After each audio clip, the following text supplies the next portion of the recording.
Well, welcome everyone. Welcome for those of you who are tuning in. Welcome to Manny's Super Civic Cyber Conversations. We are a physical space in San Francisco at the corner of 16th and Valencia, and we do civic programming. Unfortunately, Manny's had to shut down because of the shelter-in-place order, but just because the physical place is shut doesn't mean that the work is over. No, the work continues, and we are continuing it with our cyber programming. If you'd like what you heard today, even if you didn't like what you heard today, you can tag us at Welcome to Manny's. And if you have any questions for Laura Foote Clark, you can type them into the Q&A box at any time. And I think those are all my housekeepings. Thank you for tuning in. Thank you for joining us. And thank you, Laura, for your time and for doing this. And I really, really appreciate it. We have a lot of ground to cover. So shall we just go right into it? Absolutely excited. Thank you for having me. Oh my God, my pleasure. So tell me about all the hats you wear. Like, is there one organization that you run? Are there multiple organizations that you run? Like, what is your full scope look like? Yeah. So I'm the executive director of a nonprofit, Yimby Action, that does housing advocacy. And a big part of what we do is we have a whole bunch of clubs that are affiliated with Yimby Action, and we provide tools and structure for doing pro-housing activism wherever you are. So some of our affiliated clubs are like Peninsula for Everyone that does pro-housing advocacy in the Peninsula, People for Housing Orange County that obviously does housing advocacy in Orange County. And so some of them are based on issues. So Urban Environmentalists actually that did an amazing event at Manny's before we all went into the shelter in place. Yeah. Yes. But so all of these it seems like so long ago. Oh my God. It seems like forever ago.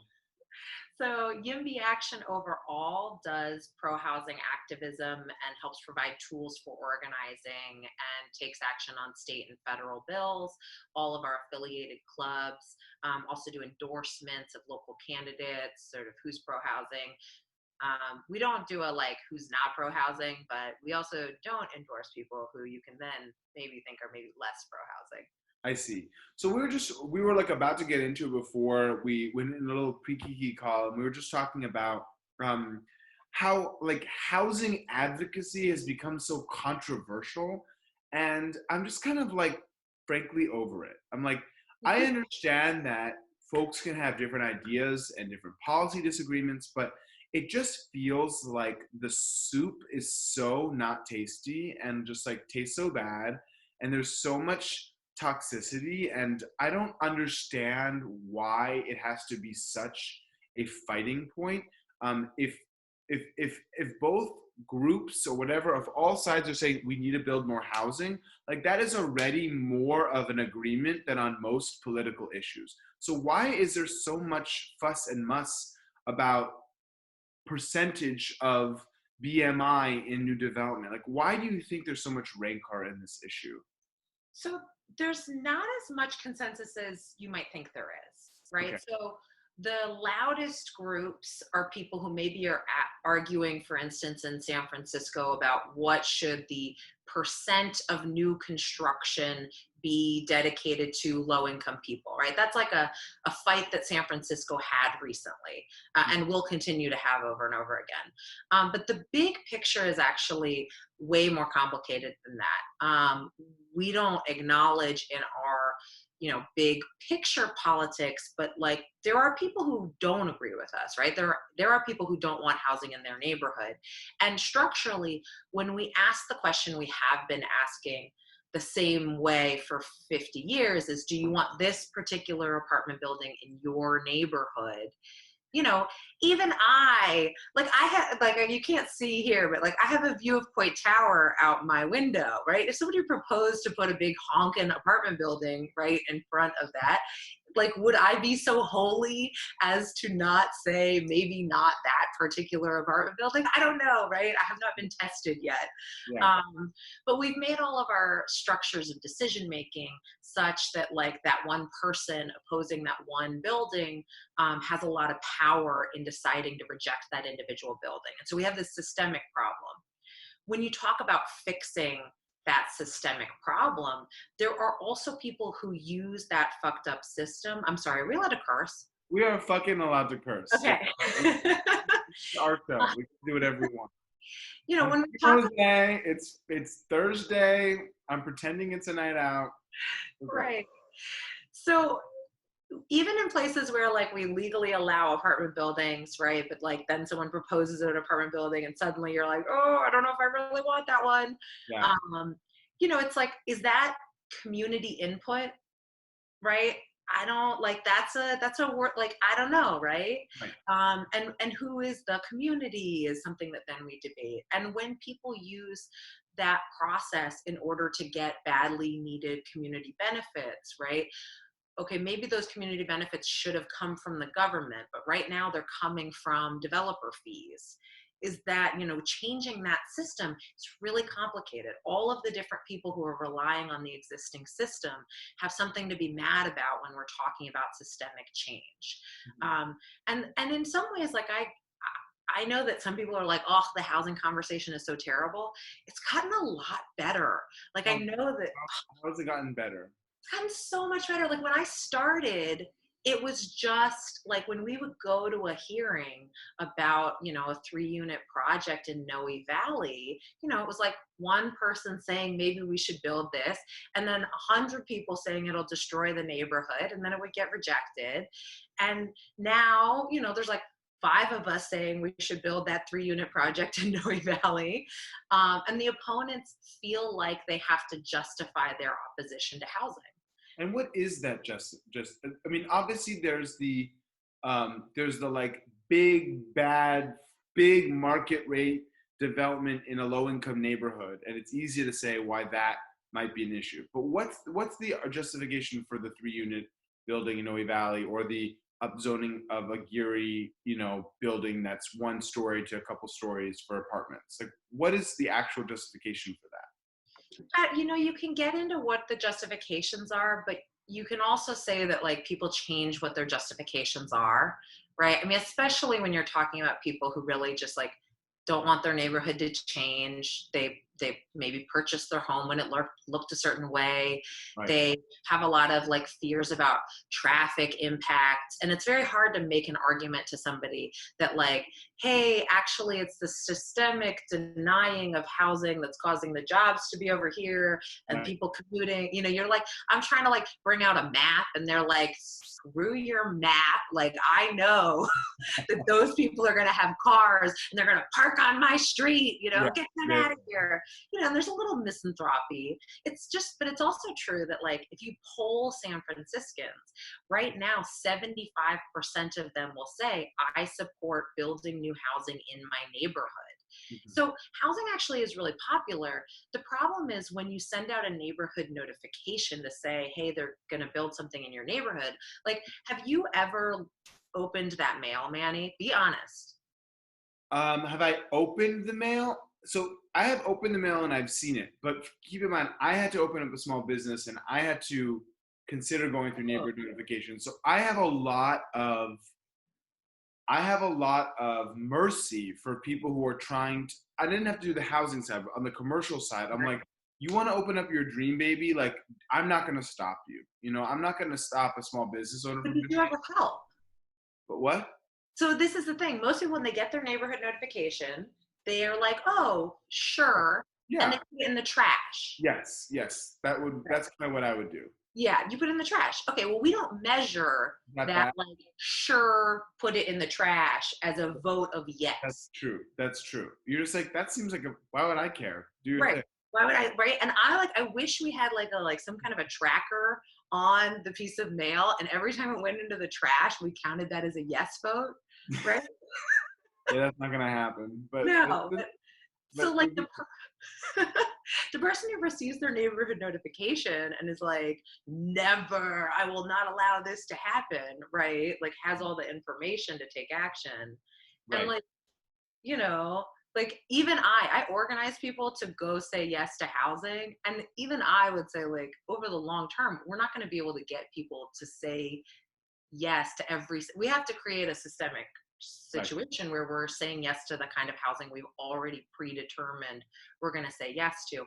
And actually like this is where like market rate, affordable, it all gets very complicated, but we have had a couple principles come out of this where like the board of supervisors, which previously had been more housing skeptical and project by project decision making where they like to debate with the neighbors and come to a deal, they did put forward, and the mayor had put forward a upzoning the west side to allow affordable housing. They put a smaller but still substantive counter proposal to say let's upzone the west side for affordable housing, and we passed that. And like, it's not the best version of that, but in principle, we've set forward, okay, everyone can agree we want affordable housing to be built all over the city, which is a change. And then like, that's an improvement over the past 5 years. We were not there 5 years ago. We proposed that five Right. years ago and it was rejected. And like now we're in a slightly better place where that is happening. Well, that brings us to, I think, the topic of the day, which is we are in, you and I have just been talking about life BC before Corona, and now we're in Corona and all hell is broken loose, right? I mean, I just had a conversation with the main activist for paid family leave, and she's talking about how for the, Nancy Pelosi is looping in family leave into major stimulus bills. And so let's talk about housing as a form of economic stimulus. What was in the CARES Act, the most recent economic stimulus bill, that you saw that utilized housing as an economic stimulus? And also, why is it a good stimulus? So I think the stuff that's happening right now is still emergency response and should be thought of more as like harm mitigation. So people are not able to pay their rent. So we're having emergency rental assistance happening. And we're having like all of the stuff that got into that first Corona response package is emergency. People are obviously, right? You see that unable to go to work, unable to pay their rent, unable to be stable. And we don't want that trickle effect to hit the rest of the economy. And so trying to figure that out. And more of that kind of emergency rent stabilization is going to be needed. A lot more. I think we cannot underestimate. There's going to be billions of dollars that are needed. Additionally, we're spending more on, for instance, getting homeless people off of the streets and into hotels. And that's a really important thing that needs to be done, both for the public health and because it's a, human misery disaster in the making. All of that stuff is like the emergency response, and that's going to be great. Then we're going to start seeing how do we actually get our way out of the economic hole that we are in. And that's when, investing in affordable housing can be a key component to getting out of the hole. We're going to see potentially this kind of how do we turn back on our economy? And we had a housing shortage. This is like an existing problem that we knew that exacerbated the effects of Corona. The fact that we've got people in, can you see Sam in the background? He can come rant about affordable housing too. Sam, you want to come say hi? Sam builds affordable housing. And yes, how has Corona made affordable housing? Super easy. Yeah. Everything's fine. We fixed it all. Fine. Don't worry about it. Good job. Affordable housing can be like a key component to getting out of the recession by investing in that. It also is true that local governments are going to be broke. I mean, we've seen, San Francisco, the budget is in tatters. And so there's a real opportunity to say, okay, local governments can't just print money the way the federal government can, but they can allow business to take place in a way that they were previously stopping it. So for small businesses, for you, I mean, the metaphor is like, how many permits did you have to get? Right. Right. And how can we, yeah. So if we could make that easier, it would have been faster for you to have, get back to work. It would have been cheaper for you to open your business. The same applies to housing. We can make it cheaper and faster to actually build housing, and especially affordable housing, which is often subject to, lawsuits, especially in, more virulently anti-housing places across the state and across the country. Affordable housings are the most likely to be sued to get them to stop. And that's the kind of stuff we can just put an end to. We can stop making that so easy for anti-housing people to do. So just so I get this right, what you're saying is this is an opportunity for the government to walk the walk and actually infuse both money and also a relaxing of restrictions, maybe an easing of the amounts of permits needed to build housing, especially affordable housing, which would help people in the long run lift them out of poverty and give them what they need to sustain themselves in the midst of all this. Yeah, and I think this fits into this idea of what does an equitable recovery look like? Because Right. we know that the last recovery was not equitable, right? The last recovery had a lot of, big business benefiting and, workers not benefiting. Yep. And one of the pieces of that was, that housing just kept getting more expensive. Mhm. And so if we're going to say, okay, part of having an equitable recovery means that housing costs have to come down. Like we know wages have come down, and so housing costs have to come way down. How can that happen? Like, how do you utilize a moment like the one that we're in to bring the cost of housing down? Yeah, I mean, we just need more. I mean, we need more subsidized affordable, we need more market rate, we need abundant housing. Abundant housing will bring down prices. This is it is supply and demand. We have a housing shortage. We have a chronic housing shortage, decades in the making. And this is everyone says they're for housing, and yet we just haven't been able to build at the rate that we supposedly have all been saying that we need. But this is another thing. Like some people don't think we have a housing shortage. Like this is to say we have a housing shortage is a thing that everybody who believes we have a housing shortage needs to be saying vocally, loudly, needs to be making it clear that they want our elected officials to address a housing shortage. And I hope that that's going to become a key part of getting us. I mean, Elizabeth Warren is saying it, so that means it's cool, right? So Right, exactly. Well, it does seem like there's a little bit of a paradox here because um, it feels like we got into a mess because we didn't have enough housing. So more housing needs to be built. But now we're like in an economic shutdown. Hopefully we bounce back from it. But if we don't, one can imagine that you'll see a slowdown in housing building because people aren't gonna, developers aren't gonna have the money to build housing and folks aren't gonna have money to buy houses. Um, so that's one thing. So that's worrying. At the same time, what I'm hearing already from my friends who are looking for apartments is like it's cheaper to get an apartment in San Francisco because people are leaving or people are not coming here. And so, like, how do you square the circle between the two of those?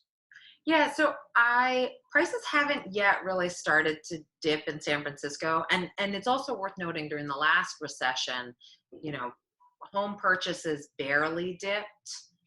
Prices, sorry, barely dipped. Okay. So even though this is the average income level of San Francisco has been on the rise, and prices have been on the rise, and everyone's feeling the squeeze, and people are being displaced, and it's been a real crisis.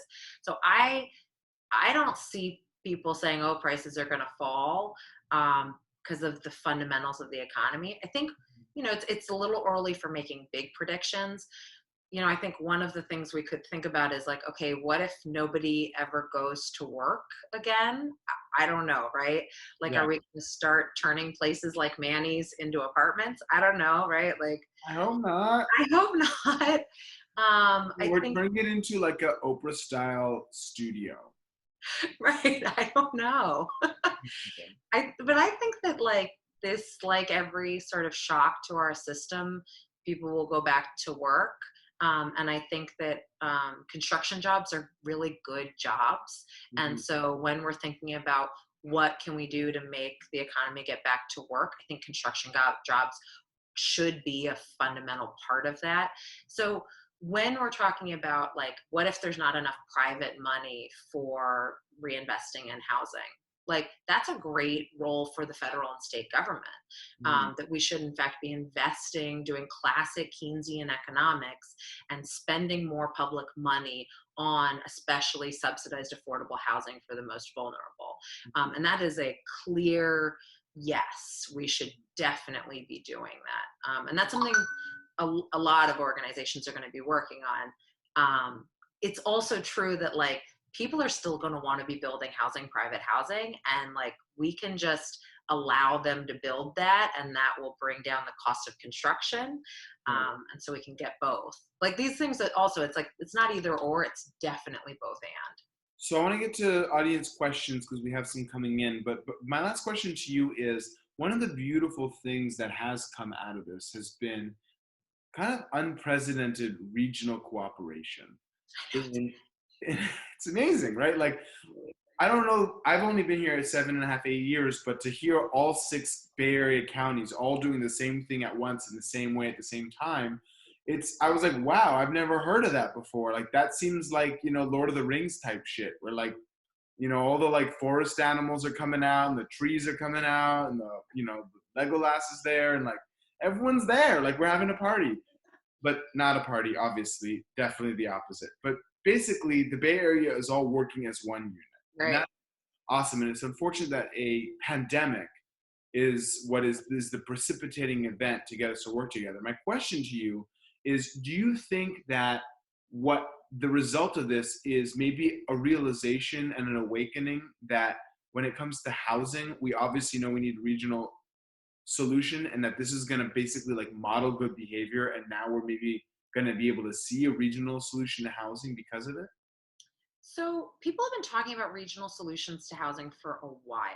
And on one level, everybody like knows that it's what they should be doing. But in order to actually do it, we would have to change big fundamentals about how we do things. And so when the rubber meets the road, people keep finding reasons to not do it. And so, yes, I agree with you that like we are in a moment of opportunity, but what would regional coordination on housing really look like, right? So we're going to be having like the way that the regional governments currently talk to one another is through the Association of Bay Area Governments, ABAG for housing nerds. And that's the place where we'll be making decisions literally about our regional housing numbers over the next year, our what are called RHNA number, regional housing needs allocation numbers, because it has all these acronyms, right? Who the frick is even going to be paying attention to this? Well, we're going to be paying attention to it because there's a hope for a lot better regional decision making about housing there.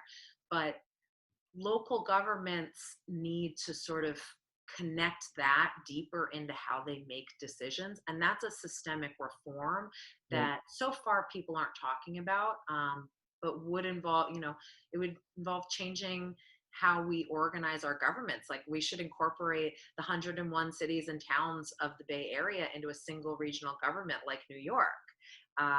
That would be pretty interesting to have like Oakland suddenly become like Brooklyn and be a borough of the greater San Francisco Bay Area. I would love that. Like if we could get. How do you think Oakland would feel about that? Probably not so good. Well, San Francisco is a county. Couldn't we change the county that San Francisco is in to something that encompasses the region? Yeah, We need to think big. This is a big issue, I totally agree. I am a big fan of incorporating the entire Bay Area into a single regional government. We have, depending on how you count it, 101 cities and towns, 31 different transit agencies that don't actually quite talk to one another. And the fact is, like, Cupertino is making decisions about saying yes to jobs and no to housing that affect the price of rent in San Francisco. And this is like, it would be great for all of us to give up a little bit of local power in order to join a regional community so that in fact we could decide these things at the right level of government so we have better outcomes. But that's a lot, I don't know, are each of the board of supervisors going to be willing to give up their ability to say no to a housing project in their neighborhood? I hope so. Like I'm going to be asking them to do that. But so far, the answer to that has been no. It's going to take voters deciding that they want things to be done differently. All right, let's get to some questions. Charles, the first question. Hi, Charles. Signs seem to be pointing towards an economic downturn. What is the expected impact on construction costs, often pointed to as a barrier to building more housing? Yes, I think that anybody who tells you they know what's going to happen about that is totally lying to you. So I've heard both that construction costs will definitely go up and construction costs will definitely go down from people who are authoritative. I think there's reasons to think that they'll go down, but I don't think we really know at this point. Got it. Robert, is there a way for us to position housing as something to help balance the budget of local governments? Beyond making it faster to build housing, could there be a tax that's extracted to make it more palatable to cash-strapped local governments? So we already put all of those taxes and fees on housing. I mean, that's one of the reasons why market rate housing, the only housing that gets built is more expensive housing, is because we put all those taxes. So it's really hard to make a middle income oriented project pencil in the end. And so, in fact, that budget argument is already there. It's just that there have been a lot of reasons for, local citizens still want to say no. And so the question is, will the incentives feel different to local governments now? They don't have to pass any new taxes. The taxes are already there. I hope that it will change their math. Got it. Carla, what is being done by Yimby to support Supervisor Matt Haney and SF Board of Supervisors rent suspension and assistance? Also, is Yimby working with Senator Wiener and Assemblymember Chu on state emergency rental assistance, aka asking the government to declare rent emergency for 6 months, offering statewide rental assistance? Yes. So we have been working on a bunch of there's like a lot of parallel state and federal rental assistance, rent freeze. There's a lot of different approaches that are happening right now, both at the state, local, and federal levels. We're generally supportive of all of them. Trying to figure out how to harmonize some of them has been a struggle. And so figuring out what's going to be the one that actually is the one that wins out in the end, and making sure they're not in competition but are able to get the best one at the state level. So absolutely, I think it's a total necessity. And I do think that in this, there's sort of two thoughts going. The first thought was we needed to freeze rents and stop evictions, and that was the right call. And now thinking how to backfill and make sure that people are able to pay their rents so that we don't have this cascade for the rest of the economy, I think is the right call. I think all of the numbers I've heard thrown out there are too small, and so I hope that we can actually get those numbers of rental assistance higher. Got it. This is a Charlie, not a Charles. If you had a magic wand, Laura, what would be, so pretend you have a magic wand, what would be the one or two San Francisco housing restrictions that you would waive or improve? Restrictions that either are looser or non-existent in other metro areas.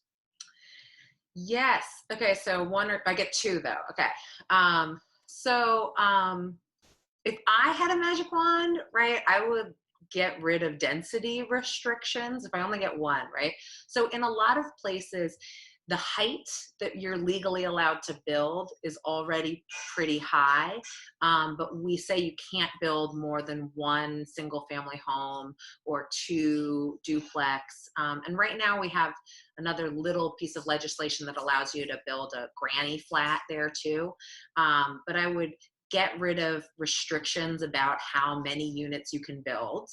I'm sorry, I just feel like the word, every time someone says the word granny flat, it's just such a funny term. I don't know where that came from, but it's I don't know. I feel like I'm offended a little bit. I don't know why. I know, right? You're putting Granny in the backyard and she's not allowed to come out and go to the main house. Yeah, I don't know. It's a little this is also. Why are you putting Granny in that flat in the back? What did she ever do to you? But also, I mean, granny flats are good housing. They're perfectly good housing. Anyhow, yeah, so I would get rid of density restrictions. So everywhere where you can build 4 stories, for instance, which is most of San Francisco, you would now be able to build 4 or 5 units. And then you could use density bonus laws to build even taller and more units, right? There's some state laws that would be triggered by that. The second thing I would do is I would get rid of project by project decision making. I think we have to make rules. We have to make rules that apply the same in every neighborhood, that is probably the same no matter who's applying for the housing. The rules have to be the rules, and if you follow the rules, you get your permits. When we make project by project decisions, we're just inviting corruption into the system. Wow, awesome. All right, Ruth, I thought there was concern about ABAG because these people are appointed, not voted on. Having a regional government would ensure that regional people were elected, correct? Sure. I mean, if we've got our magic wand out and we are reinventing You'll have all one. the regional government, yes. Okay, so now London Breed is the supervisor of District San Francisco, right? And Mayor Libby Schaaf is the supervisor of District Oakland, right? This is the government that I would envision. Got it. Oros has a relatively specific question, but I Okay. up to it. You are just talking about the problems with transit agencies, you were just talking about the problems with transit agencies not talking to each other. In terms of enabling dense housing along the El Camino corridor, improving transit along there so people don't need to drive as much, it seems important. Right. These heads need to be knocked together in order to get a single bus rapid transit line on the ECR all the way from San Francisco to San Jose. So a lot of these decisions are being made in this kind of like everyone gets to complain about various solutions that get proposed. So it takes a really long time to implement any proposal for any transit solutions. And there's just not enough money being invested in transit. And like many things, they say like all roads and all potholes lead back to Prop 13. The way that we do our tax structure in California means that we are chronically broke and can't afford, won't afford, decide not to make the investments in it. There's a lot of federal money coming in, but it's not being distributed to enough transit agencies.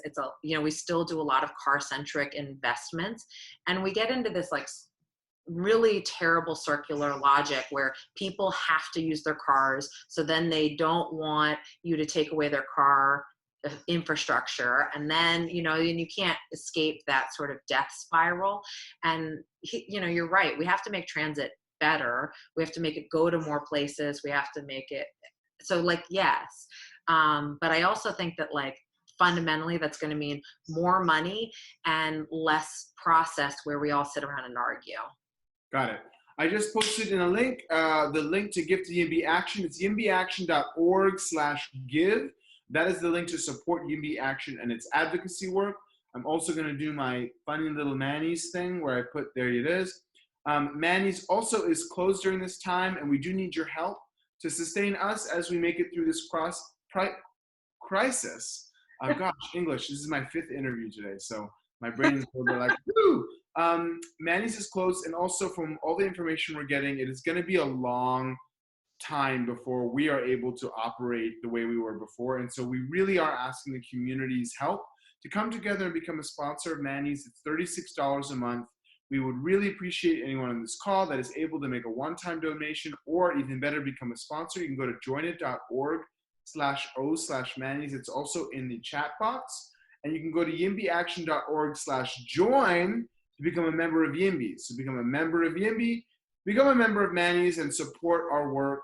Also, thank you to Jupiter, Ram, and Sam, our team, for making this happen. You can tag us at Welcome to Manny's. And Laura, you get the final word.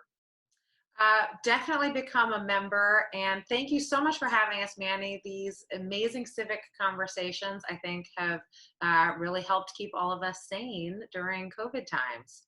My pleasure. My honor, my pleasure. And thank you to everyone that's tuned in tonight. Have a good evening and happy last hour of Passover. It's carb time, people!